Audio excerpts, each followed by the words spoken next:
This video is sponsored by Get Covers. More on them later. Around this channel, many of us want to use AI to create our perfect book cover because it's cheap and just generally convenient. But we're afraid that we might get banned by Amazon, get witch hunted by fellow authors, or worst of all, book cover isn't really good enough to sell our book. So let's talk first about when you should use AI for your book cover designs. The first reason, and I honestly don't hear people talk about this too often, one of the great things about AI being so cheap is it allows you to test various options. So with AI, you can do market research on your book cover and therefore have a much better probability of actually having a book cover that sells. So let's say you have 3 or 4 different designs and you want to test them all out, so you can run ads with those designs to see which ones get more clicks. You can actually change the cover on your Amazon KDP page to actually see which one sells better and has a higher conversion rate. And then after you've picked a winner, you can just stay with that version of your book cover if you want, but you can also hand it to a designer to get an even more professional version of that book cover done, so that you're still paying the designer, you're still getting that extra edge that the designer has, but using the concept that you already know works. The second reason why you might want to use AI for your book cover is just the obvious one. It's if you have no money. Right? Like if you literally have nothing to spare for your book cover, AI can definitely help. There are AI tools out there that are free. That said, you're going to have to invest at least some money to get a good, decent AI book cover, especially if you want it to be at the right scale, the right number of pixels. And you're going to have to invest in a tool like Canva or Photoshop if you want to have good text on there that can be replicated from one book to another in the series. So there is going to be some investment up front, but on the whole, if you're really strapped for cash, you can't shell out the hundreds of dollars that it can sometimes take for a good book cover. Sometimes using AI can really fit in that scenario. One of the biggest things that I see from people who are against AI is that we should be paying the artists. Funny enough, I find it's the artists that are often the ones using AI, but that besides the point. But if you are someone who really cannot afford to hire an artist, the response to that is like, with what money? Like there's literally nothing here that I can use to hire an artist. That said, there is a cheap option that I'm going to show to you later that I do think will work just as well financially as using AI, but I'll get to that in a second. There's a third reason that I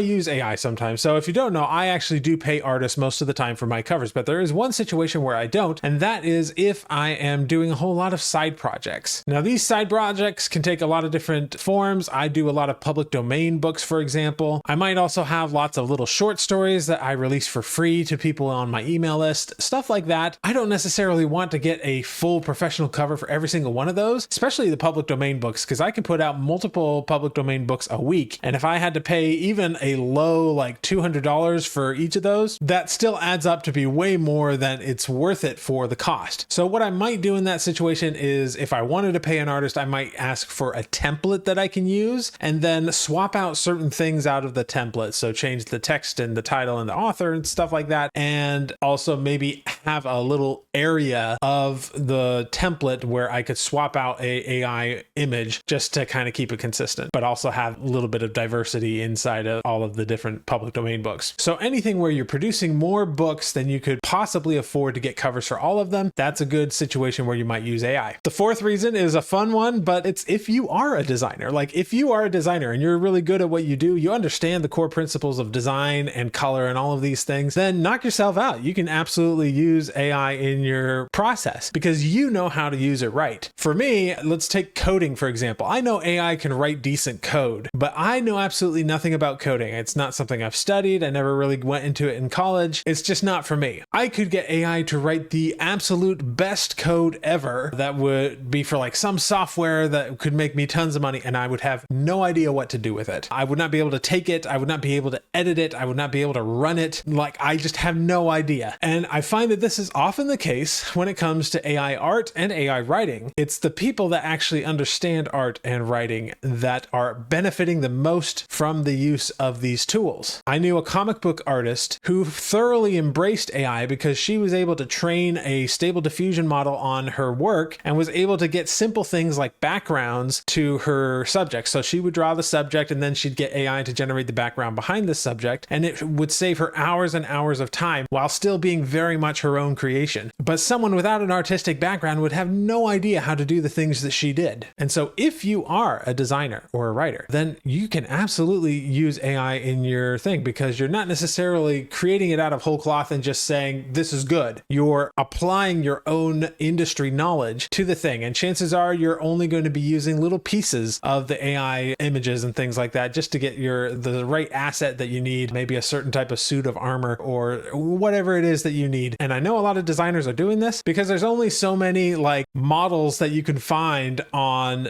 the stock photo image repositories out there. There's only so many, especially in certain genres like fantasy. There's actually not a whole lot of models in fantasy that work. So having AI to help you build even larger asset library can be a really good thing. And a lot of these stock photo images and everything are actually using, or people are uploading AI images to these repositories. And so the AI is sort of creeping in anyway.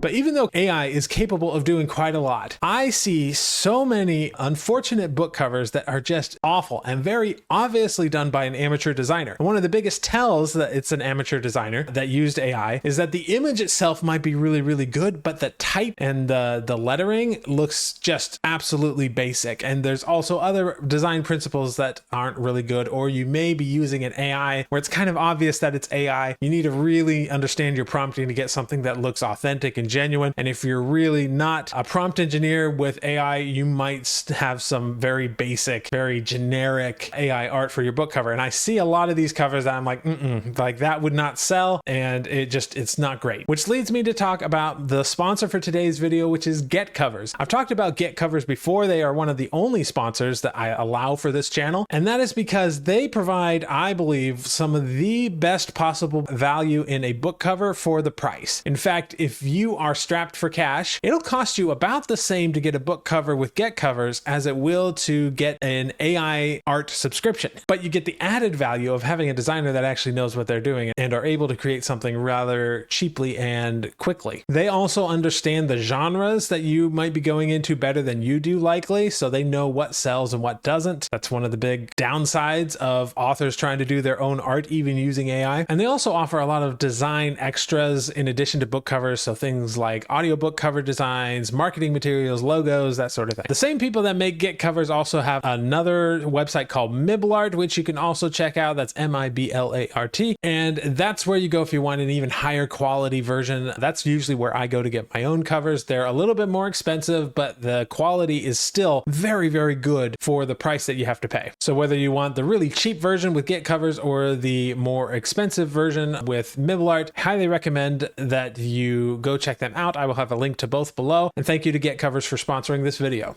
And that sponsorship brings me to the second part of this video, which is when should you actually hire a designer instead of using AI? And the first reason is if you want someone who actually understands the genre and is likely to produce something that is more likely to appeal to the right reader. And that is because most of the designers, especially at these websites like Get Covers and Miblart, have an innate understanding of art trends in different genres and what you might be looking for. And they probably know this way better than you do unless you've really done your homework on your genre, because most authors are not as familiar with the genre as they think they are, especially not from a design perspective. So if you want the book to sell, chances are you're going to want to hire a designer for it to do so. That is why I hire designers for all of my books that I plan on selling as like full-length novels. And that brings me to the second reason, and it's very related, but that is they have a better understanding of good design principles than most of you do, unless you are a designer. So things like color theory and layout and all of these things, like where does the eye go in the image and things like that. All of that is part of these design principles that really make the proper designer covers stand out, assuming you have a good one. And I can vouch for the people at Get Covers and Miblart, like their stuff is quality. So that's why I recommend them. And the third reason is that a lot of these designers will offer additional things in addition to your book cover. Because they have that design perspective, they can easily take an existing book cover and produce marketing materials, audiobook covers, all kinds of things that you could think of to use your designs in various creative ways. And like I said earlier with the coding example, like I have no idea what to do with code. A designer likely has a better idea of what to do with an existing design than you do. So they're able to take that, create marketing materials, create all the stuff that you might ask for, swag, whatever it is. And so for usually a little bit extra, you can have a wide variety of assets that you wouldn't be able to have without the help of that designer. And the fourth reason is really the best reason. And you've probably heard of the phrase that time is money.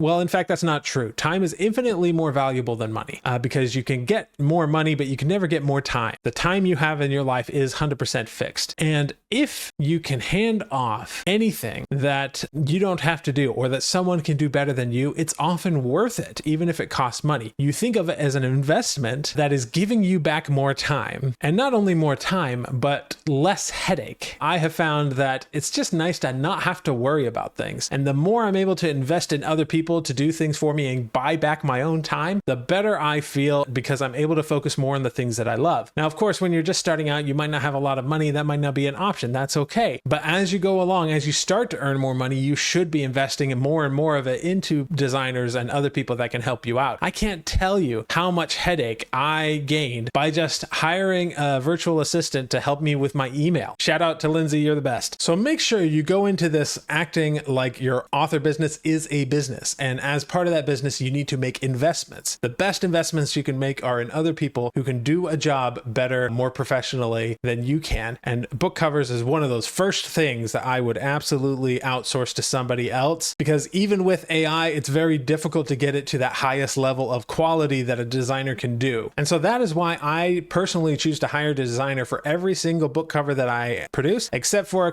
a handful of public domain stuff, although those are also created with a template that was created by a designer. I just use the template and I change it with an AI image every time. And then I also have a few short stories that I have used AI for because they were really quick and I didn't necessarily need to get a cover for every single one of them. That said, I have a short story collection and that one I did get a professional design for. So I do try to go professional as much as I can and only use AI for the sort of insignificant is not the right word, but just the smaller projects that don't necessarily warrant an entire couple $100 for a book cover. But if you are one of those people that has a need to use AI for your book covers, I did do a whole video about how to do it, paying special attention to issues like lettering, which is one of the biggest pitfalls that I see authors make. So go check out that video and I will see you in the next one.